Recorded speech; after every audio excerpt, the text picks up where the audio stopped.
Beritakanlah firman, siap sedialah baik atau tidak baik waktunya. Shalom, puji Tuhan kita bisa berjumpa lagi dalam Renungan Harian edisi 25 April di hari ini. Mengawalinya mari kita berdoa. Segala puji dan syukur patut kami naikkan kepadamu ya Allah, karena Engkau memberikan kami waktu dan kesempatan untuk kembali membaca dan merenungkan sebagian dari firman-Mu. Roh-Mu yang kudus tolonglah kami, urapilah dan berkatilah kami dengan firman-Mu di hari ini.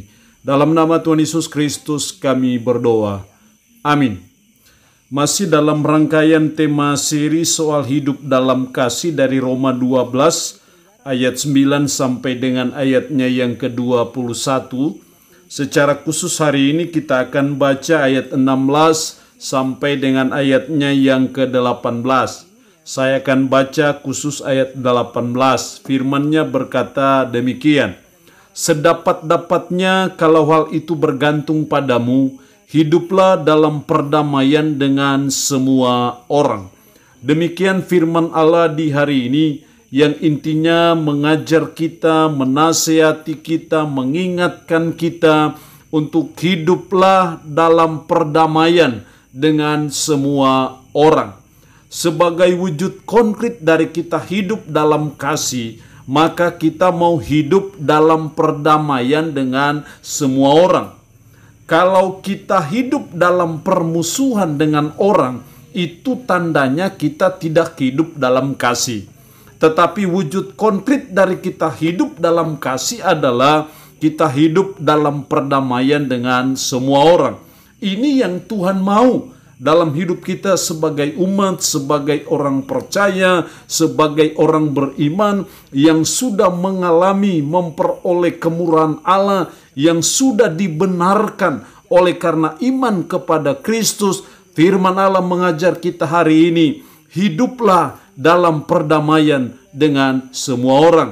Itu berarti bahwa Tuhan yang mempunyai hidup kita, Tuhan yang sudah berkorban di Kalvari demi dan untuk menyelamatkan kita, Dia mau supaya kita hidup dalam perdamaian dengan semua orang, tanpa terkecuali apapun agamanya, apapun sukunya, apapun bahasanya, apapun status sosial seseorang. Firman Allah hari ini mengajar kita, hiduplah dalam perdamaian dengan semua orang. Itu berarti bahwa Tuhan tidak mau kalau kita hidup dalam permusuhan. Tuhan tidak mau kalau kita hidup berselisih satu dengan yang lain. Tuhan tidak mau kalau kita saling sikut menyikut satu dengan yang lain. Tetapi yang Tuhan mau adalah kita hidup dalam perdamaian dengan semua orang. Tuhan yang kita sembah di dalam Tuhan Yesus Kristus seringkali diberi gelar sebagai King of Peace, sebagai Raja Damai.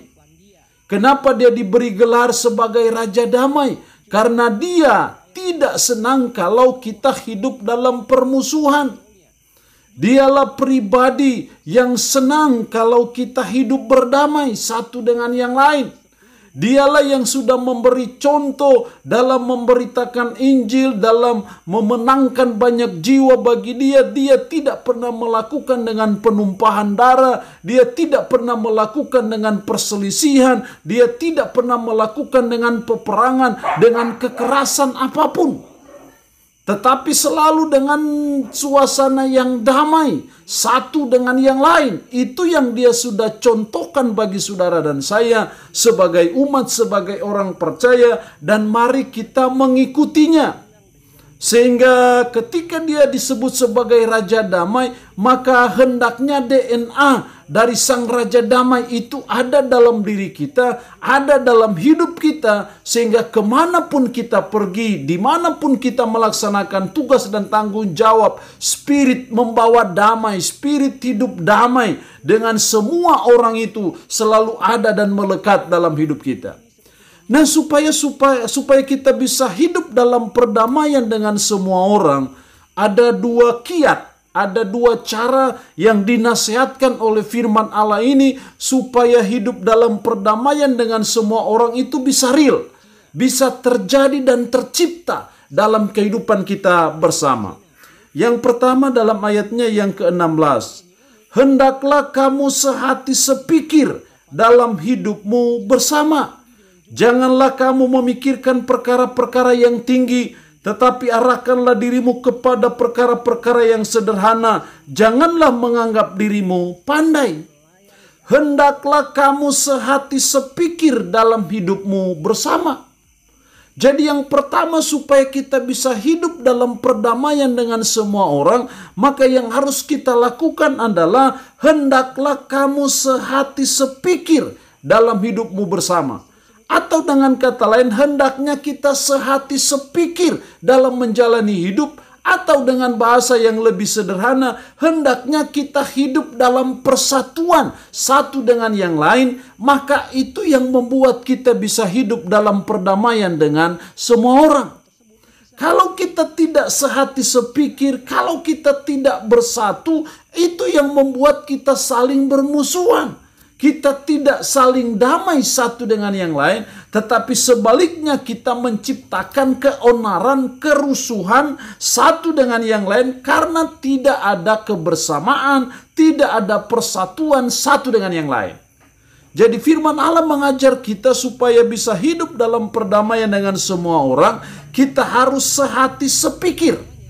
Atau dengan kata lain, kita harus hidup dalam kebersamaan. Atau dengan bahasa yang lain lagi, kita hidup dalam persatuan. Maka itu yang membuat kita bisa hidup dalam perdamaian dengan semua orang. Kalau selama ini kita menjadi biang keladi, biang kerok dari permusuhan, mari kita belajar supaya kita membangun kesehatian satu dengan yang lain.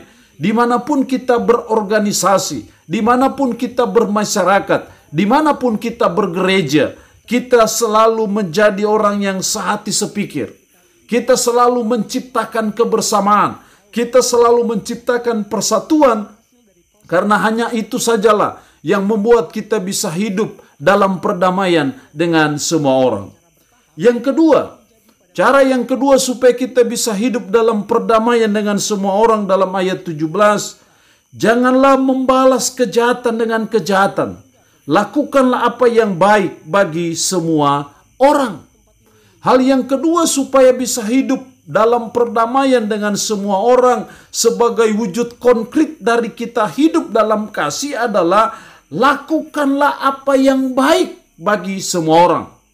Kalau kita melakukan yang baik bagi semua orang, pastilah di situ kita bisa hidup dalam perdamaian dengan semua orang. Jadi hal yang kedua supaya kita hidup dalam perdamaian dengan semua orang, kita harus melakukan yang baik kepada semua orang. Kalau kita melakukan hal yang jahat, itu yang membuat kita tidak hidup dalam perdamaian. Tapi saya percaya ketika kita melakukan yang baik kepada sesama kita, dengan cara kita membantu mereka, dengan cara kita menolong mereka, dengan cara kita tidak membalas kejahatan dengan kejahatan, maka saya percaya disitulah akan tercipta dan terbangun hidup dalam perdamaian dengan semua orang. Makanya dalam ayat 17a diberi tekanan, janganlah membalas kejahatan dengan kejahatan. Lakukanlah apa yang baik bagi semua orang.